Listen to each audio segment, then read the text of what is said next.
Okay, ulat ka mo kay bububog excited gido. Excited gid bonsai magkaon ya. Hello guys! For today's video ay samahan niyo ako magpakain tayo ng mga aso. Na nga guys, nahati-hati ko na yung mga pagkain ng mga aso namin kasi papakainin na natin sila ngayon. Hindi naman talaga sila kumakain ng marami, so yan lang yung nilalagay ko, liit-liit lang kay para maubos nila yung kanilang pagkain. For nga yan guys, excited pa talaga sila sa pagkain nila pero hindi naman pala nila kumain. Kung akala mo naman talaga is kakain talaga sila ng marami, no? Katapos hindi man lang pinansin yung pagkain.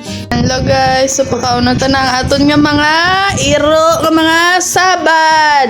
Ari si Colette, ari si Bonsai, ara si Panda, and si Sweetie. Say hi, Sweetie. Sweetie. Hi. Ay. Okay, ulat ka mo kay bububog excited gido. Excited gid bonsai magkaon ya. Ulat ka bala. Akong taratil ginadilapan mo, hindi man napagkaon. Bukog lang na pero na napagkaon na. Amon nga alaga nga ko rin guys. Hindi na siya magkaon sang rice kay gusto ya lang na sudan amo nang koring nga pislian. Biskan manok patay na di gapo ra magkaon ka kano. So, the rigid nga part guys is talagang prepared pa ako sa food nila kasi akala ko magugustuhan nila kasi nga may natira pa kaming pansit na ulam kagabi. Tapos sinaluan ko siya ng gulay, yung kanilang ulam, tapos kanin. Para ganado yung kain ng mga alaga natin. Tapos after that guys is nilagyan ko siya ng Naman ni ilang sudan today. Ilan na ulam. Butangan to siya sang guys. Ininit na tubig. Para mainit-init ilan. Meron sila sang init na sabaw.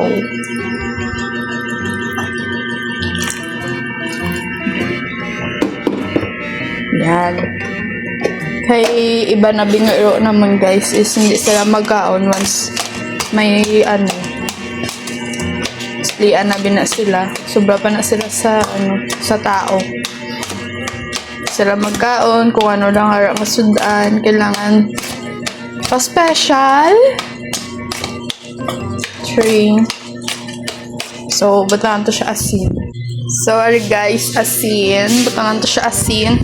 Let lang sweet. Gutom ka na sweet. Wait lang sweet. So, after ko nga ma-prepare lahat ng kanilang mga pagkain guys, ito yung nangyari. Tignan nyo nga naman. Hindi talaga nila inubos yung pagkain nila. At yung iba naman ay hindi nila ginalaw. Isa pa yan, no? Yung si Sweet, hindi siya masyadong kumakain. Hindi ko nga alam ba't hindi nila nagustuhan yung ulam. Masarap naman. Pero may hinahanap din to minsan yung mga alaga namin. So, yan yung mga pagkain nila na hindi nila naubos. So, pinapakain ko nga dyan yung alaga ko kasi nga para mabusog na siya pero ayaw niya talagang kumain. Yang si Colette lang yung kumakain ng pagkain nila. Yan. So, yan lang guys. Bye!